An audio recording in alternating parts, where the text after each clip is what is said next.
Iowa Live. We love to check in with Professor Jeff Stein to talk about something maybe you didn't know about that comes right from our history here in the great state of Iowa. And once again, Professor, you amaze me about someone I have seen but didn't realize came here from our great state. Good morning, sir. Good morning to you both, and that explains why I got such a pathetic look from my family's dog as I walked out. I didn't take him to work today. Oh, that's what it is. Why. Yeah, he knew. He knew. All right, so better go fix that right now. But let me tell you, Jackie mentioned this, but let's see if people recognize this. I'm going to reach behind me here. Mountain Grown's the richest coffee there is. Try some. No doubt about that, who that is. I think we have an idea of where this one is going, but let's roll it back to when Virginia Christine Ricketts was born in the southwest Iowa town of Stanton. Born there on March 5th of 1920.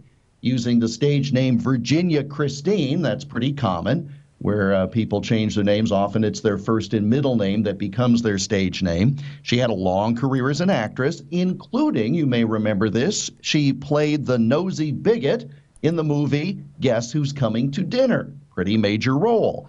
But most likely, you'll remember her from this role. As we suggested, here is another opportunity to hear. Now you try Folgers. Folgers is different. It's mountain grown coffee, the richest kind. For 21 years, spanning the 1960s, 70s, and 80s, Virginia Christine played the character Mrs. Olson in the long-running Folgers coffee commercials. And her Iowa hometown wanted to honor her, so in 1971, Stanton repainted its water tower to resemble a coffee pot, complete with a handle and a spout. Now, how outstanding is that? Wow. It became known as the world's largest coffee pot. I should hope to shout. It would hold 750,000 cups of coffee. And those of us working the early mornings can say that's about right for every day of the week. But even the world's largest coffee pot was not large enough to handle the water needs of Stanton. So on this date, June 22nd, 2001, 5 years after Virginia Christine's death, the city added a second water tower. If the first one was a coffee pot, obviously this one would be in the shape of a coffee cup. You can't have one without the other. The coffee cup itself, the water tower, would hold 2.4 million cups of coffee, and both the water tower and both the coffee pot water tower and the coffee cup water tower were decorated with a Swedish-style tollware design, decorative hearts and flowers. The coffee pot water tower, though, became too expensive to maintain, and just 3 years ago it was taken down. But the giant coffee pot itself was mounted at street level at the local historical society's grounds.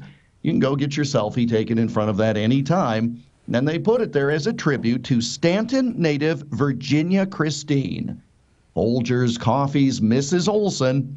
That coffee cup water tower, though, it still stands, as it has since this date, 17 years ago today.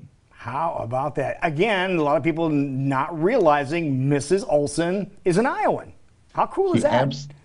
I mean, it is entirely cool because, again, as Jackie mentioned, you see someone on television and they become so identified with that character. It's a double-edged sword, of course.